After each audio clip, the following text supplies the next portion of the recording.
এটা ইতিমধ্যে আপনারা জানেন, আমাদের নেতৃবৃন্দ বাংলাদেশের মানুষ শঙ্কিত নয়, উদ্বিগ্ন। যদি আমরা শঙ্কিত হইতাম আজকে কিন্তু আপনার এখানে ভয় আসতেন না। কি হবে? আমরা কি উদ্বিগ্ন, আমরা প্রতিবাদী, আমরা সংক্ষুব্ধ।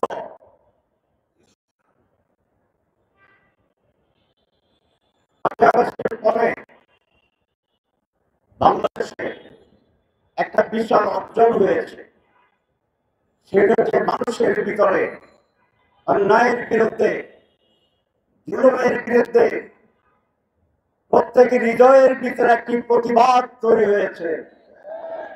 যখন এই সময় হয় তখন এই প্রতিবাদী চেতনা রাজপথকে উত্তেজিত করে, রাজপথকে প্রতিবাদে মুখরিত করে। আমরা দেখেছি এক শান্ত পরিবেশ ছিল, হঠাৎ করে একটি বক্তব্য ভারতের মাটিতে কোনো এক ব্যক্তি সকল মানুষকে 32 নম্বরের দিকে ধাবিত করেছিল। আজকে হঠাৎ উত্তেজনা গত 3-4 দিন ধরে হঠাৎ তারা গরম হয়ে গেছে, ঠিক কিনা? এটা শুরু হয়েছে মিরপুর হাসপাতাল থেকে, তার ফ্রন্ট থেকে। মানুষ যখন দেখেছে একজন নিরীহ মানুষকে প্রকাশ্যে পাথর দিয়ে মেরে মেরে উলঙ্গ অবস্থায় সেখানে তাকে হত্যা করেছে নির্মম ভাবে, মানুষ সেই বিবেচনা আসেনি তিনি কোন্দল করেন। মানুষের বিবেচনা আসেনি যারা মেরেছে তারা কোন্দল করে। মানুষ সেই হৃদয় বিদারক অসহনীয় অস্বাভাবিক মৃত্যুর এই ঘটনাকে তার হৃদয়ের রক্তক্ষরণের কারণে আবার সেই 1 আগস্ট থেকে শুরু করে 5 আগস্টে, সেই 26 জুলাই, সেই 14 জুলাইতে ঢাকা বিশ্ববিদ্যালয়ের নারীদের হোটেল হোস্টেলে যে স্বাভাবিক উদ্বেলিত ঢেউ প্রতিবাদ ঝড় সাইক্লোন তৈরি হয়েছিল, মেয়েরা রাজপথে নেমে এসেছিল। আবার বাংলার মানুষেরা, রিক্সাওয়ালা, শ্রমিক, ছাত্র, আলেম ওলামা সেদিন মিরপুরের ঘটনায় রাজপথে নেমে এসেছে। সেখানে কোন দল কি পরিচয় এইটি মানুষের বিবেচনা করে। এটাই আমাদের শক্তি, এই জাতির শক্তি। যারা ভাবে মানুষ আবার দ্বিতীয়ভাবিত হয়ে গেছে, যারা ভাবে সেই 5 আগস্টের চেতনা করে মাঠে দেখা যায় না, তারা এই ভুল বুঝছে, ভুল ধারণা করছে যে মানুষের হৃদয়ে ব্যক্তিতে যে আগুন জ্বলছে, রাস্তায় নেমে এসে অন্যায়কে সেদিন তারা আবার জ্বালিয়ে পুড়িয়ে ভস্মীভূত করে মানুষের অধিকারকে প্রতিষ্ঠা করে।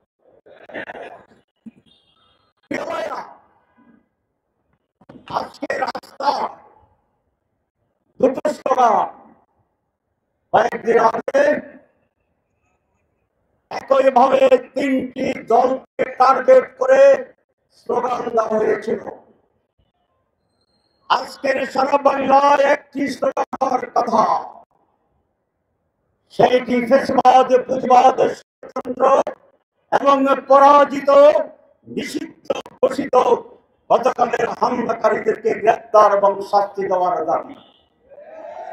কিন্তু রাজপথে আবার একটি মিছিল থেকে স্লোগান আসছে জামাত ইসলামীর বিরুদ্ধে।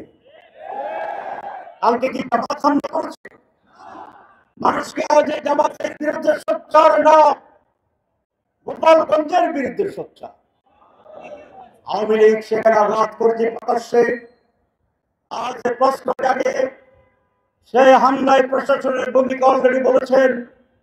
আর পরের দিনের আজকের জামাতে বিরোধী স্লোগান, আমাদের মনের ভিতরে এই প্রশ্ন তৈরি হয়েছে, কালকের ঘটনার আরো গভীরে যেতে হবে। কালকের ঘটনার উৎস শুধুমাত্র কতিপয় ছাত্রলীগের সশস্ত্র গোষ্ঠী একটা হামলা চালিয়েছে তাৎক্ষণিকভাবে হালকাভাবে এটা ভাবার কোনো কারণ নাই। কারণ তারা এটা জানে যে গতকালকেই কিয়ামত হয়ে যাবে না। তারা এটা জানে তাদের সাময়িক ভাবে তারা বিজয় হলেও পর থেকে তাদের উপরে এর প্রতিবাদে প্রতিরোধে শাস্তিতে কি ধরনের একটা ভয়ঙ্কর স্টিম রোলার চলবে এটা তারা জানে। তাহলে ইমোশনের ভিত্তিতে একটি প্রতিবাদ করার জন্য এই প্রতিবাদ সংগঠিত হয়েছে, আমরা এটা মনে করি না। তার লেজের গভীরতা খুঁজে বের করার জন্য আমি সরকারকে আহ্বান জানাচ্ছি। কিন্তু সরকারকে আহ্বান জানানোর সাথে আমাদের হৃদয়ে একটি দুর্বলতা কাজ করে। কোন সরকারকে আমরা আহ্বান জানাচ্ছি? যে সরকার এই ছাত্রদের রক্তের উপর দাঁড়িয়ে গঠিত হয়েছে, যেই সরকার আগস্টের শহীদদের সেই দেহের পাঠাতনের উপরে দাঁড়িয়ে আছে, যেই সরকার 15 বছরের মানুষের নির্যাতন, নিষ্পেষণ, বঞ্চনা, হত্যা, জীবন ত্যাগের শাহাদাত এবং ঘরে ঘরে মানুষের যে দুঃশাসন ছিল সেটি হজম করার সত্য মানুষগুলোর ত্যাগের সেই ভিত্তিভূমিতে তারা দাঁড়িয়েছে।